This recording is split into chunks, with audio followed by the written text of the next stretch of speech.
वस्सलातु वस्सलामु अला अशरफिल अंबिया वल मुरसलीन सय्यदना व मौलाना अबुल क़ासिम मुहम्मद व अला अहले बैतिहि तय्यबीन अत्ताहिरीन अल मासूमीन व लअनतुल्लाहि अला अअदाइहिम अजमईन। अम्मा बाद फ़क़द क़ाल अल्लाहु सुब्हानहु व तआला फ़ी किताबिहिल मुबीन व हुवा अस्दक़ुल क़ाइलीन। बिस्मिल्लाहिर्रहमानिर्रहीम।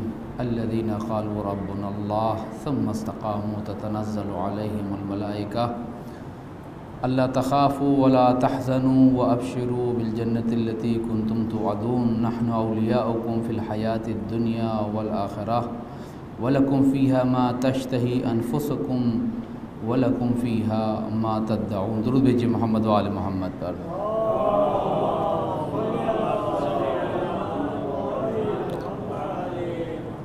तंज़ीम अहयाए फ़िक्र शहदाए जलालाबाद की जानिब से साने गिलगित बिल्तिस्तान 1988 के शहदा की बरसी के सिलसिले में ये मुबारक व मसूद महफ़िल मुनक़िद की जा रही है और शहदा कि जिन्हें शहीद मुतहरी ने फ़रमाया कि शम्अ महफ़िल इंसानियत हैं, कि जो अपने वजूद को ख़त्म कर देते हैं लेकिन आने वाले लोगों के लिए हिदायत और रहनुमाई का काम करते हुए इस दुनिया से चले जाते हैं और उनके बाद उनकी याद, उनकी शहादत का तज़किरा और उनके शार और उनका मकतब और उनका रास्ता और उनकी रविश, ये सब इंसानों को जो उनके बाद आ रहे हैं उस असल मंजिल की जानिब दावत देते हैं कि वो इस राह पे कदम उठाते हुए आगे बढ़ें और अपने मकसद तक पहुँचें। मुझे शहीदा आमना बिंतुल हुदा के अशार का तर्जुमा याद आ रहा है, जो शायद आज से तकरीबन 30 साल पहले मैंने एक अखबार में पढ़ा था, कि जिसमें फ़रमाती हैं, मैं जानती हूँ कि हक़ का रास्ता बहुत कठिन है मगर मैं इन खारदार राहों को तय करूँगी। ये वो सफ़र है जो उन गुलों से सजा नहीं है जो अपनी महकार नदियों में बखेरते हैं, मगर मेरा तो ये फ़ैसला है चलूँगी कांटों पे तो खून बहेगा, रहे सदाक़त पे एक नया नक्शे पा बनेगा। इससे क़ब्ल भी शहदा से मुताल्लिक़ मुख्तलिफ़ जगह आप हज़रात ने गुफ्तगू सुनी होगी, लेकिन शहदा का रास्ता और शहदा की रविश और शहदा का मकतब दर हकीकत एक ऐसा ज़िंदा मकतब है जिसे कुरान ने कहा है कि तुम्हें उसका शऊर नहीं है, उनकी हयात का, उनके रिस्क का उनका तुम्हें शऊर नहीं है। वो अपने परवरदिगार के पास रिस्क बारे ज़िंदा हैं। मैं क़द्रे दूसरे अंदाज से गुफ्तगू करना चाहता हूँ कि शहदा अपनी शहादत से क़ब्ल दर हकीकत उनके पास एक ऐसा मेथड होता है, एक ऐसी रविश होती है, एक ऐसी आइडियोलॉजी होती है जिसके तहत वो काम कर रहे होते हैं।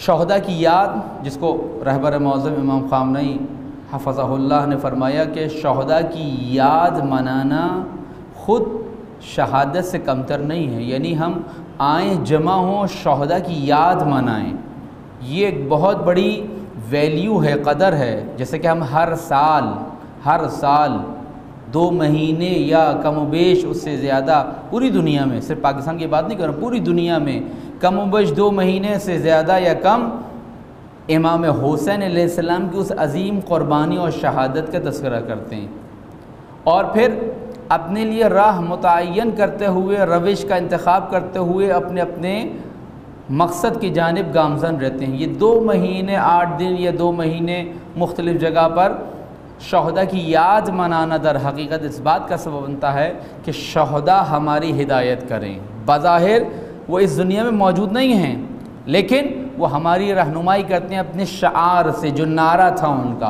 अपने रास्ते से, अपने मकतब से, अपनी सीरत से, अपनी रविश से। शहदा बहुत सारी खुसूसियात के हामिल होते हैं। कुछ खुसूसियात इस आय मजीदा में जो सूरह फुस्सिलत की आयत नंबर 30 में बयान की गई हैं, इसमें अल्लाह ताला ने शहदा की कुछ सिफ़ात को बयान किया है। बहुत अच्छी बात है कि हम शहदा का तज़किरा करें, लेकिन देखना यह है कि क्या हम शहदा के रास्ते पे गामज़न हैं, क्या हमने उनके मकतब को ज़िंदा रखा हुआ है? क्या हमने उनके शारों को हकीकत का रंग दिया है? क्या हमने उनकी रविश और राह और मेथड और उसलूब को अपनाया हुआ है या नहीं? यहाँ पर एक ज़िम्नी सवाल ये पैदा होता है, हुब शहादत यानी मर जाना। हदीस में है कि फ़ौक़ कुल्लि बिर्रिन बिर्रुन हत्ता युक़्तल रजुल फ़ी सबीलिल्लाह, हर नेकी के ऊपर एक नेकी है, यहाँ तक कि इंसान खुदा की राह में कत्ल हो जाए। इंसान के राह खुदा में कत्ल हो जाने के बाद फिर कोई और नेकी नहीं, क्योंकि वो नेकी इस बदन के साथ करता था। ये पूरी बदन, ये उसका बदन उसकी कायनात थी जो उसने खुदा की बारगाह में दी थी। इससे बढ़कर कोई नेकी नहीं है। अफ़ज़लुल मौत अल क़त्ल फ़ी सबीलिल्लाह, रिवायात का खुलासा अर्ज़ कर रहा हूँ। अफ़ज़ल तरीन मौत अल्लाह की राह में कत्ल हो जाना है, शहादत कत्ल हो जाना है, शहादत जान का नजराना पेश करना है। तो इसका क्या मतलब है? इसका मतलब यह है कि क्या हम भी शहदा की तरह सब के सब उठकर मैदान जंग में चले जाएं? एक सवाल पैदा होता है, हम भी सब शहीद हो जाएं तो फिर ये दूसरे मसाइल, दूसरे कामों को कौन देखेगा? यहाँ पर यही वजह है कि हमारी नौजवान नस्ल शहादत से फरारी नज़र आती है। हम क्यों कत्ल हों, हम क्यों मारे जाएं? हम बहुत से काम और कर सकते हैं। यकीनन कीजिए, अगर वो मेथड, अगर वो फार्मूला आपकी समझ में आ जाए कि शहदा क्यों बाअज़मत हैं, तो मैं समझता हूँ कि हमारे लिए ज़िंदगी के किसी भी शोबे में काम करना, किसी भी फील्ड और लाइफ में अपनी पेशा वाराना सलाहियतों को इस्तेमाल करना, बरूए कार लाना आसान हो जाएगा और फिर हम कभी मरने से नहीं घबराएंगे। कल हज़रत अली अकबर अलैहिस्सलाम का यौम विलादत था, रोज़े जवान था, और आज हम इन शहदा की बरसी मना रहे हैं। और भी कुछ दिन बाद आप देखेंगे कि यौम मुस्तज़फ़ीन जहान, जिसको इमाम खुमैनी ने नाम दिया, कमज़ोरों का आलमी दिन, मुस्तज़अफ़ों का आलमी दिन, मज़लूमों का आलमी दिन, इमाम खुमैनी ने, यानी 15 शाबान यानी विलादत इमाम ज़माना अलैहिस्सलातु वस्सलाम।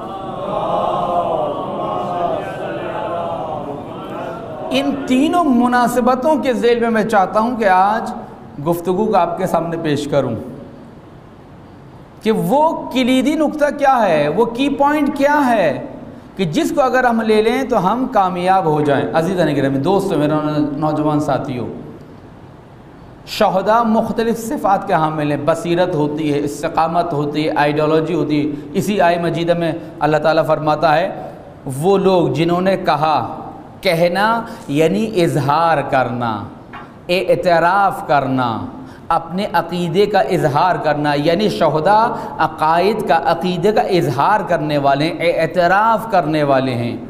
अल्लज़ीना क़ालू रब्बुनल्लाह, जिन्होंने कहा अल्लाह हमारा रब है। आइडियोलॉजी, इसका मतलब है कि शहदा एक आइडियोलॉजी के मानने वाले हैं, एक मकतब के ज़ेर साया रहते हुए परवरिश पाते हैं और अपने हदफ को हासिल करने की कोशिश करते हैं। ना ये कि हर जायज़ और नाजायज़ तरीक़े से अपने हदफ को हासिल करने की कोशिश करते, नहीं, अपने हदफ को हासिल करना है लेकिन जायज़ तरीक़े से, मकतब और आइडियोलॉजी की रोशनी में, यानी क़ुरान और मोहम्मद आले मोहम्मद की तालीमात की रोशनी में। और फिर इस आइडियोलॉजी और मकतब की पैरवी के साथ साथ अमली तौर पर उसका नमूना पेश करते हैं, मिसाल पेश करते हैं, रोल मॉडल बनते हैं। सुम्मस्तकामू, डट जाते हैं। डट जाना यानी दर हकीकत राह हक़ में आने वाली मुश्किलात के मुकाबले में डट जाना। दुरूद भेजे मोहम्मद वाले मोहम्मद पर।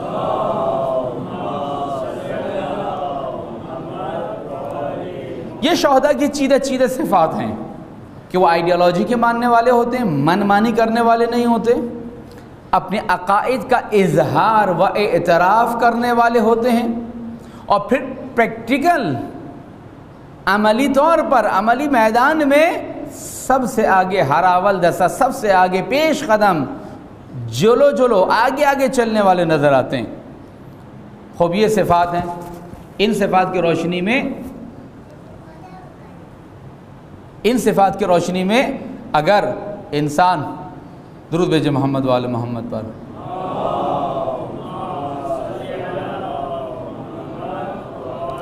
इन सिफ़ात की रोशनी में अगर इंसान ये तसव्वुर करे कि क्या हमें भी इसी राह पे चलना चाहिए? वो सवाल आपके जहनों में, इसका जवाब मैं इंशाल्लाह अपनी गुफ्तगू के दौरान दूंगा।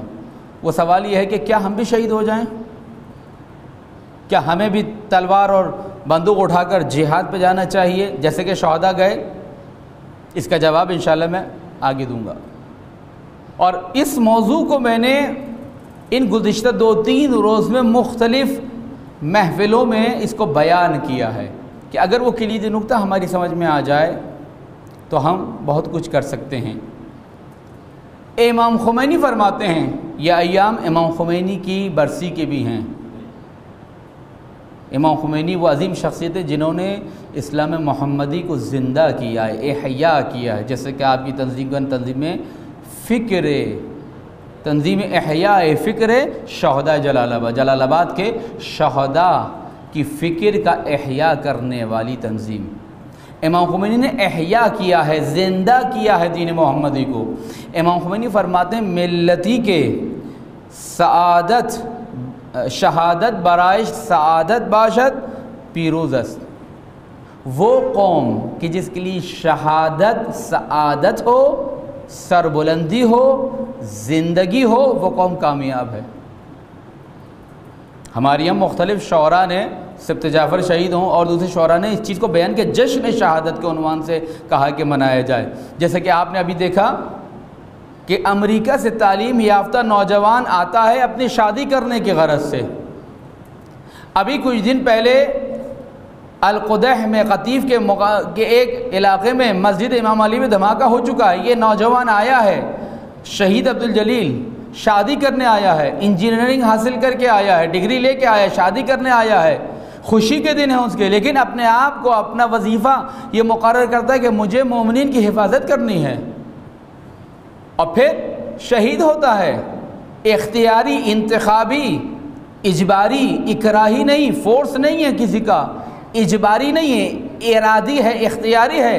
और फिर उसका बाप सजदे शुक्र बजा लाता है उस मुकाम पे जहाँ उसका बेटा शहीद होता है। वो कहता है अना अबू शहीद, मैं शहीद का बाप हूँ, मुझे मुबारकबाद दो। और कौम उसको मुबारकबाद पेश करती है, उसे हार पहनाती है, उसे मुबारकबाद देती है, तहनीत के पैगाम देती है। इमाम खुमैनी फरमा रहे हैं वो मिल्लत जिसके लिए शहादत सआदत और सरबुलंदी वो कामयाब है। फ़लस्तीन वो कौम कामयाब है, शहादत को ज़िंदगी समझते हैं। यमन शहादत को ज़िंदगी समझ रहे हैं। बहरैन शहादत को ज़िंदगी समझ रहे हैं। ईरान में आपने देखा 2.5 लाख के करीब शहदा, कमोबेश 8 साल जंग थोपी गई ईरान पर। इराक़ के पीछे दुनिया भर की अफवाज और असलाह और थिंक टैंकर्स, लेकिन शहादत को सादत समझा। इसीलिए मौखूनी फरमाया मिल्लती के शहीद परवरस, वो कौम जो शहदा की तरबियत करना जानती है वो कामयाब है। वो कौम जो शहादत को सआदत समझती वो कामयाब है। यानी मौत का खौफ निकालना होगा। यही रोज़ जवान जो कल गुज़रा, हज़रत अली अकबर अलैहिस्सलाम की सीरत का हमने मुताला किया। हज़रत अली अकबर का एक वो मारूफ जुमला कि जब एक मंजिल से इमाम हुसैन अलैहिस्सलाम का काफ़िला गुज़र रहा है और इमाम हुसैन इन्ना लिल्लाह व इन्ना इलैहि राजिऊन की आयत पढ़ते हुए ख्वाब से बेदार हुए, तो हज़रत अली अकबर ने पूछा बाबा ये कौन सा वक्त है इस आयत को पढ़ने का?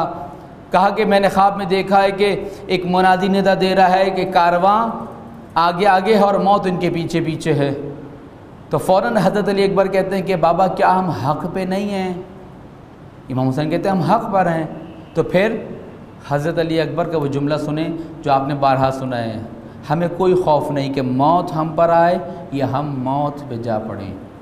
हक़ महवरी, यानी जब हक़ मुतजल्ली हो जाए अपनी हकीकत के साथ, हक़ का नुमाइंदा जब सामने आ जाए इमाम और हुज्जत की सूरत में, तो फिर अली अकबर कहते हैं कि फिर मुझ जैसे नौजवान को कोई फ़िक्र नहीं होनी चाहिए कि मौत हम पर आए या हम मौत। ये हक़ महवरी है जिसको मैंने कहा आइडियालॉजी, एक दीन और मकतब के साए में अपने मकसद को पूरा करना। दुरूद भेजिए मोहम्मद व आले मोहम्मद पर।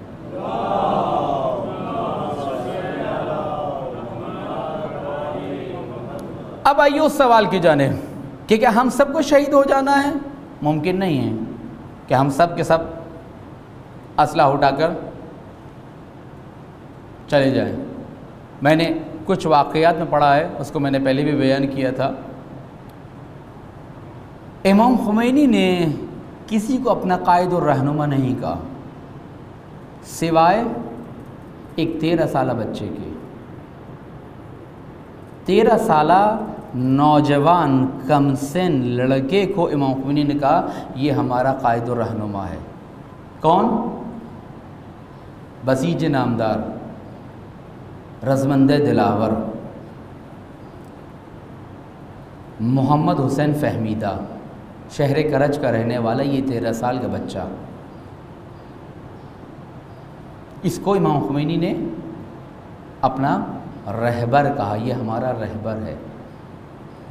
मैंने महाज़ जंग के वाक़यात में पढ़ा है कि कमसिन बच्चों को इजाज़त नहीं थी, तो बाज़ शोहदा कि वो बड़े लगे जाते थे, शेव करते थे, दाढ़ी नहीं आई थी, शेव करते थे ताकि उनकी दाढ़ी जल्दी निकले, ताकि उनका हैकल, उनकी ज़ाहरी साख्त, उनका हुलिया बड़ा नज़र आए, वो जाकर सब्त नाम कर सकें, नाम का इंदराज करा सकें उस लिस्ट में कि जो महाज़ जंग जाने वाले हैं।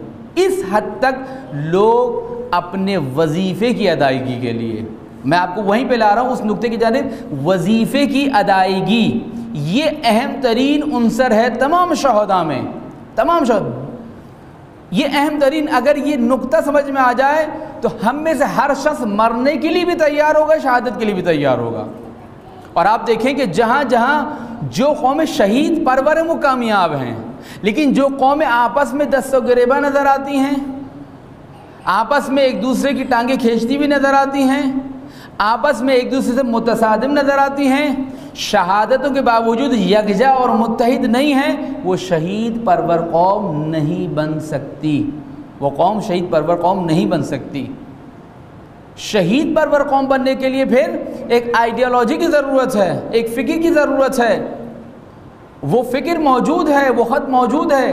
बहरहाल ये ख़ुद एक अलग मौजू है कि मैं उसमें फ़िलहाल वारिद होना नहीं चाहता कि क्या करें कि हम मुत्तहिद होकर शहीद परवर, शहीद की परवरिश करने वाली कौम बने, ताकि हम भी उन फ़लस्तीनियों की मानिंद, उन बहरैनियों की मानिंद, उन यमनियों की मानिंद हम भी मैदान अमल में आगे आगे नज़र अल्हम्दुलिल्लाह मौजूद हैं। ऐसा नहीं कि नहीं, मौजूद हैं, शहादतें दे रहे हैं, लेकिन इन शहादतों से वो नतीजा हमें हासिल नहीं हो रहा कि जो होना चाहिए था। इतनी शहादतों के बाद हमें मुत्तहिद, यकजा, मुनज़्ज़म और मुनसजिम होना चाहिए था, जो अफसोस के साथ कहना पड़ता है हम नहीं हैं।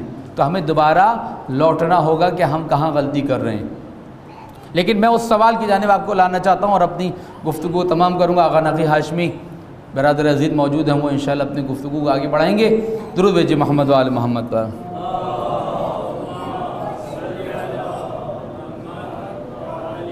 मैंने कहा ये नुक्ता मैंने इन्हीं दो तीन दिनों में मुख्तलिफ जगह नकल किया है।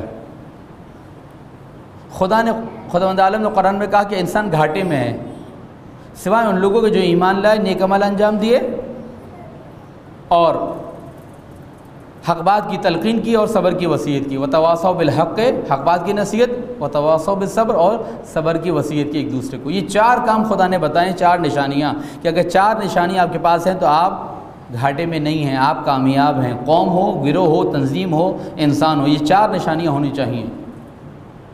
किसी भी काम को अंजाम देने के लिए बुनियादी 6 शराइत की ज़रूरत है। सही मकतब 1, 2 सही आइडियोलॉजी, 3 सही रहनुमा, 4 सही रास्ता, 5 सही डायरेक्शन। अगर मकतब सही है आपका, दीन इस्लाम, वही का मकतब, आइडियोलॉजी आपके पास है अल्लाह ताला की दी हुई, इसमें भी कोई शक नहीं है, रहनुमा भी आपका बिल्कुल अल्लाह की मिन जानिब अल्लाह है, इमाम हो, रसूल हो, या फिर गैबत इमाम ज़माना में वली फ़क़ी। 3 चौथा रास्ता सिरात मुस्तकीम वाज़े है बिल्कुल हमारे लिए। और इन सब के बावजूद सही डायरेक्शन, सही सिमत हरकत करना।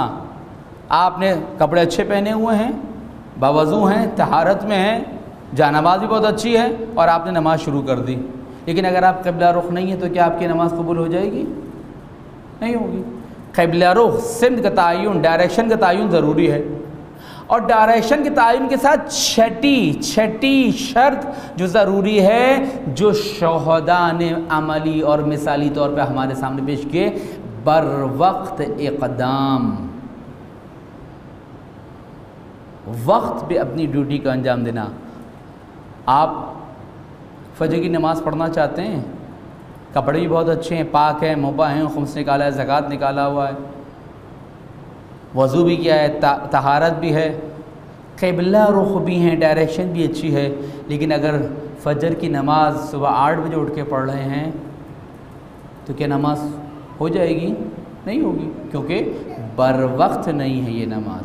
तवज्जो है, बर वक्त इक़दाम, ये वो किलीदी या की पॉइंट है कि जो अगर हमारे समझ में आ जाए कि बर वक्त इक़दाम ये शोहदा का ख़ासा है, ये शोहदा की खुसूसियत है कि वो बर वक्त इक़दाम करने वाले थे।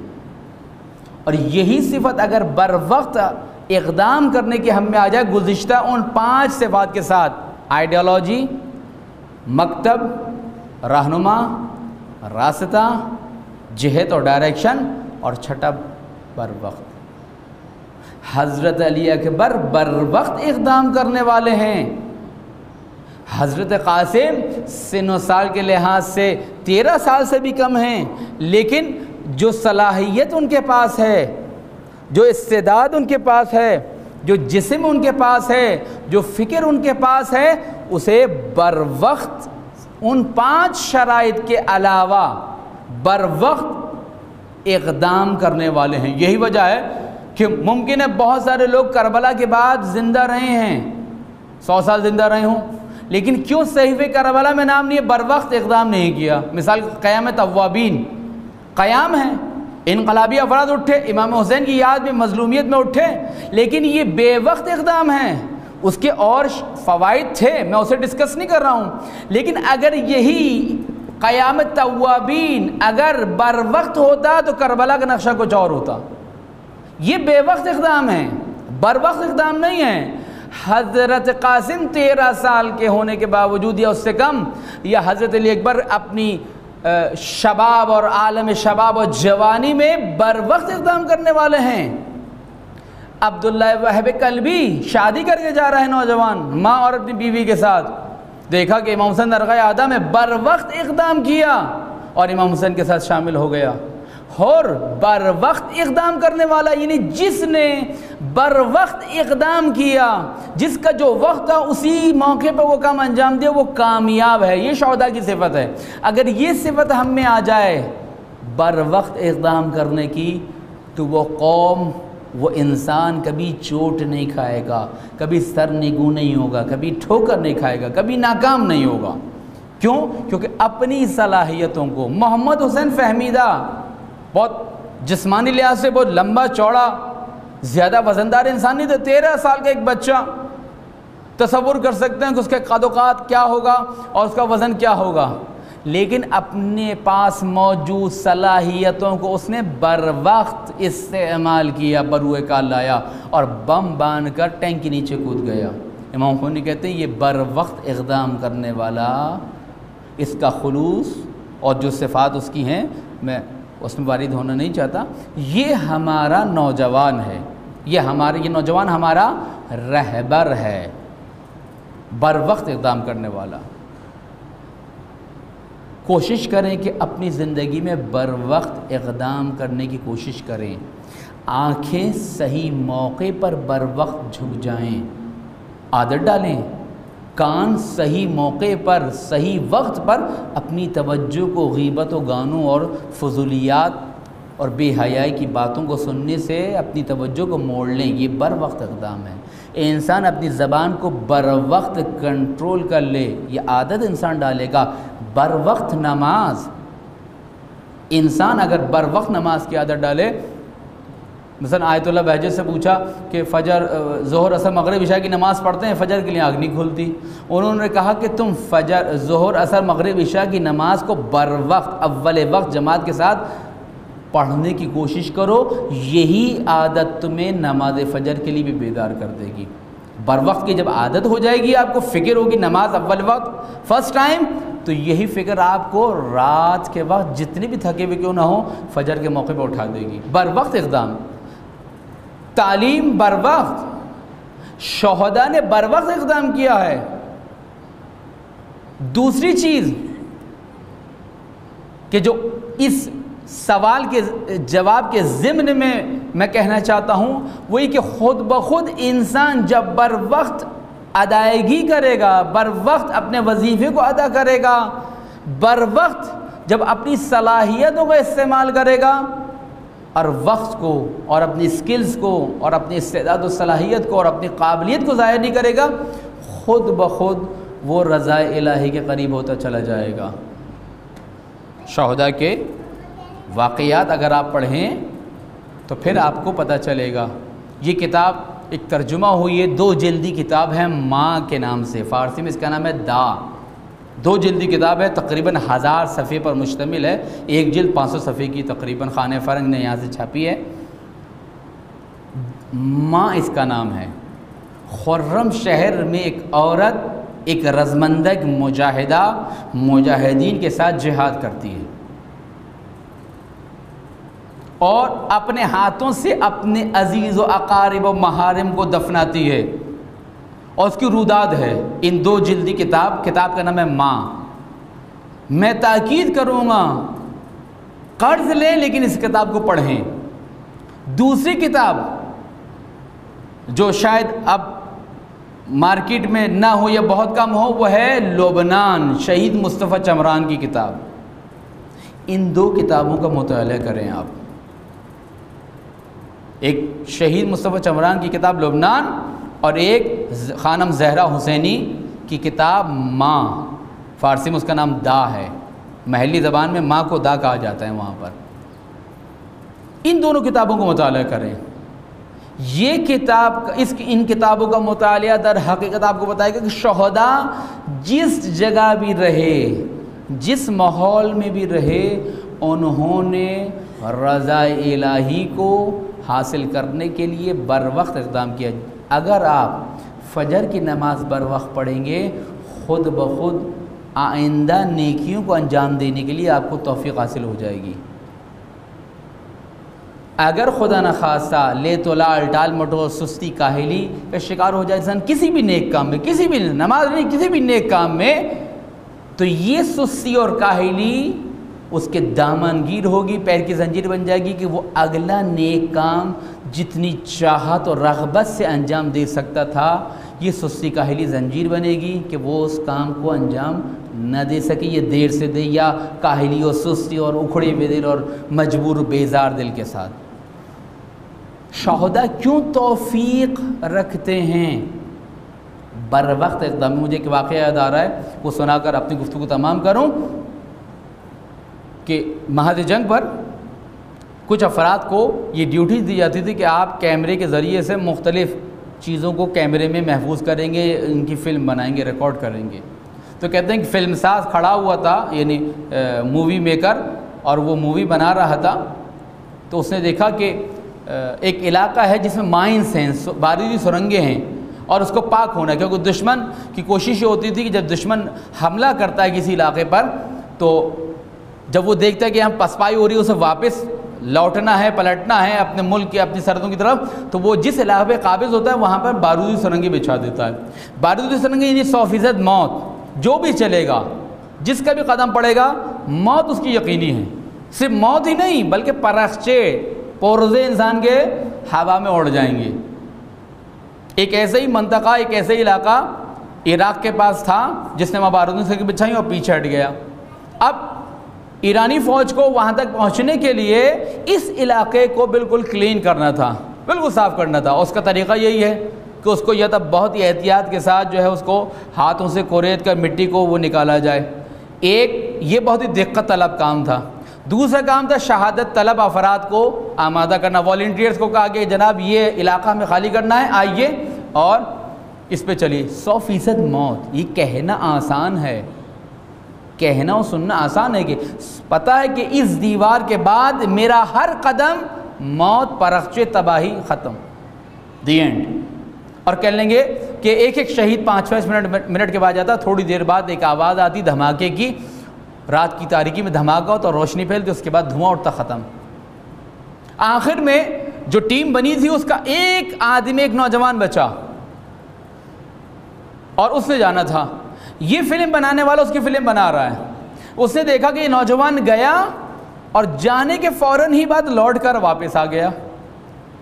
तो कहेंगे मेरे दिल चाह के इसके पास जाऊं, लेकिन मैंने कहा नहीं, देखता हूं कि क्या कर रहा है।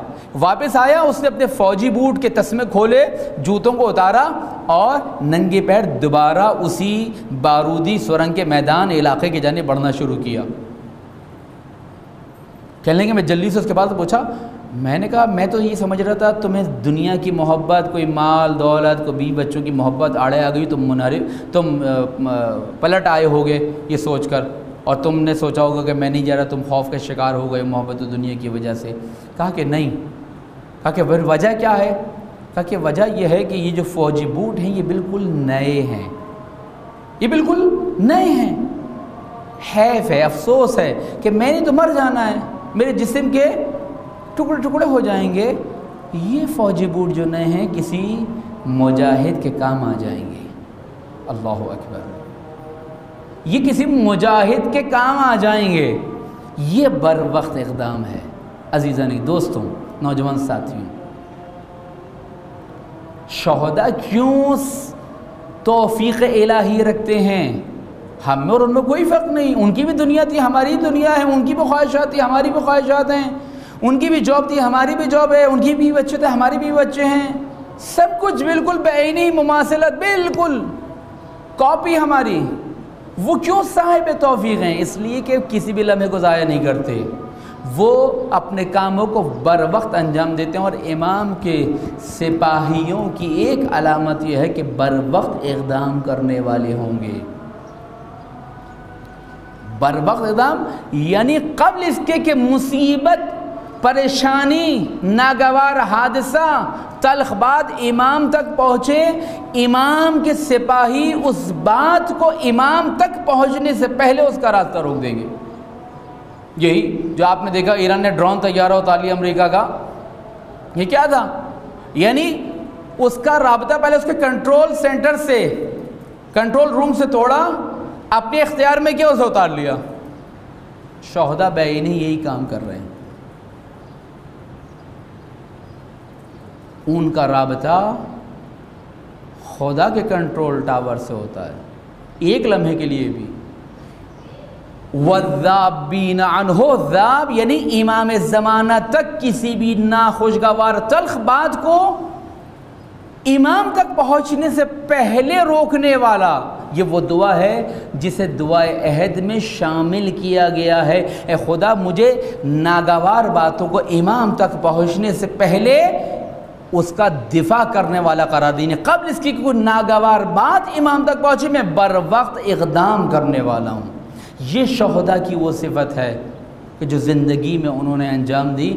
और ये सिफ़त अगर हमने पैदा की तो हम कामयाब होंगे। हम शहीद परवर कौम बन सकते हैं, हम मुत्तहिद कौम बन सकते हैं, हम कामयाब कौम बन सकते हैं कि अगर बर वक्त इक़दाम किया, बेवक्त नहीं। 5 शराइत अपनी जगह, आइडियोलॉजी, रास्ता, रहनुमा, मकतब, डायरेक्शन और फिर बर वक्त इक़दाम। लोग थे बेवक्त इक़दाम के, जैसे मैंने दी क़याम तव्वाबीन, या मिसाल के तौर पर वाक़या हर्रा में जो मदीने में और मक्के में क़याम हुआ यज़ीद के ख़िलाफ़। अगर ये लोग यज़ीद के करतूतों के ख़िलाफ़ बर वक्त इक़दाम करते, करबला का नक्शा कुछ और होता। क़याम तव्वाबीन बर वक्त इक़दाम करते, नक्शा कुछ और होता। वो तमाम अफराद जो 7वें इमाम का जनाजा उठाने जो 3 दिन तक पुले बगदाद में रखा रहा, अगर बर वक्त इक़दाम करते तो इमाम की शहादत कैद खाने में ना होती। बेवक्त इक़दाम किया, जनाजा उठा के क्या करोगे तुम इमाम का? काश के यही लोग जमा होते, अशर अशीर भी इनमें से 10% भी जमा होते तो इमाम को कैद खाने से आज़ाद करा सकते थे। देखिए तारीख़ में हर दौर में आइम्मा के साथ कितने अफराद थे, नाम लेने वाले कितने थे, नारा लगाने वाले कितने थे, बिरयानी खाने वाले कितने थे, आसाइश इम्कानात वसाइल लेने वाले कितने थे, और इमाम के साथ उनके कदम कदम चलने वाले कितने अफराद थे। वो वही थे कि जो बर वक्त इक़दाम करने वाले थे। शहदा की सिफत यह है, इन महफ़िलों का मकसद ये होता है कि हम शहदा की याद मना कर कि देखिए हम में और उनमें क्या फ़र्क मौजूद है, हम क्या कर रहे हैं, हम क्या नहीं कर रहे जो वो कर चुके, और जो वो नहीं कर रहे थे वो हम कर रहे हैं।